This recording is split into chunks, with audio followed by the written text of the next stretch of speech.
আচ্ছা লালু, কি খবর তোমার? জি স্যার, ভালো। আচ্ছা, তুমি তো ভাইবা দিতে আইছো। আমার একজন পার্সোনাল অ্যাসিস্ট্যান্ট দরকার।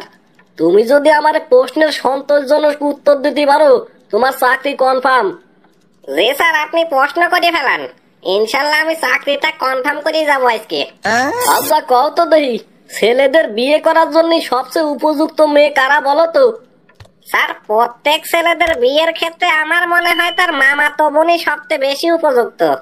কে? এত মেয়ে থাকতে মামাতো বোন কে? কারণ মা রাগ করেও কোনোদিন বলতেই পারবি না তোর শ্বশুর বাড়ির লোক খারাপ।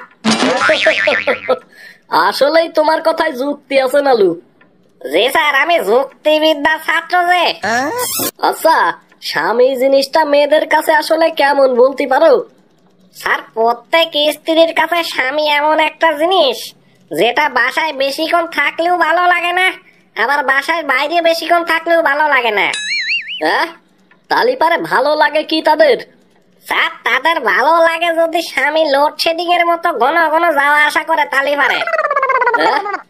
আচ্ছা নালু, তুমি এত সব তথ্য জানো কিভাবে? বিয়ে করছো নাকি? তা শুধু কি বিয়ে, তাও একটা হলে হইতো। গত 1 বছরে 4টা বিয়ে করছি, কিন্তু একটা বউ আমার ঘর করতে চায় না। কে? জানি না স্যার, প্রথম বইয়ের জন্য 1.5 লক্ষ টাকা খরচ করে ঘর করলাম, কিন্তু সে বলল সে আমার ঘর করবে না, ডিভোর্স দিয়ে চলিয়ে গেল।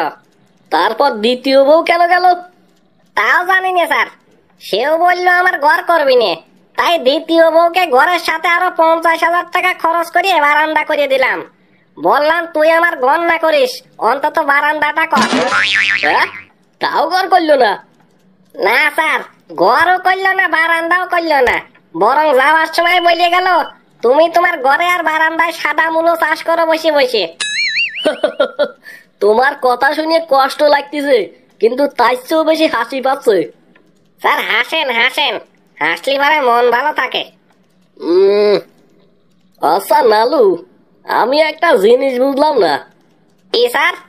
পর পর দুটো বউ যখন চলে গেল, তারপরেও তুমি কেন আবারও দুটো বিয়ে করলে?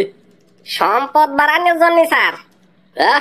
তোমার তো সম্পদ নষ্ট হওয়ার কথা, আরো বাড়লো কি করে? স্যার, প্রথম বিয়েতে শ্বশুর বাড়িতে যৌতুক হিসেবে একটা গরু দিছিল। বউ চলে যাওয়ার পর গরুটা 1 লাখ টাকায় বিক্রি করে দ্বিতীয় বিয়ে করলাম। তারপর? তারপর দ্বিতীয় আর তৃতীয় বিয়ের সময় এক শ্বশুর 10 কাঠা আর এক শ্বশুর 1 বিঘা জমি আমার নামে দিছিল। যেহেতু জমি আমার নামে, বউগিলি তো সমস্যা নাই, জমি বিক্রি করিয়ে এখন 10 লাখ টাকা দিয়ে বড় একটা বাড়ি করছে। তা তুমি তো বিয়ের উপর মার্কেটিং শুরু করে দিছো। তা তোমার চতুর্থ শ্বশুর বাড়িতে কি দিছিল? স্যার, ঘর যেহেতু নতুন করছিলাম, এই জন্য চতুর্থ শ্বশুর বাড়িতে ঘরের যাবতীয় খাট পালঙ্ক আলমারি সহ যা যা লাগে সব দিছিল। তাহলেই তো তুমি একজন বড় লোক, তোমার চাকরির দরকার কি? স্যার, এবার পঞ্চম বিয়ের জন্য চাকরিটা খুব প্রয়োজন স্যার। কে? স্যার, একটা মেয়েকে পছন্দ হয়েছে, সে বলছে বাড়িঘর দিয়ে কাজ হবে না, সাথে একটা চাকরি হলে আমারে বিয়ে করবি, এবং এবার সে আমারে খাতা কলমে লিখে কথা দিয়ে বিয়ে করবি।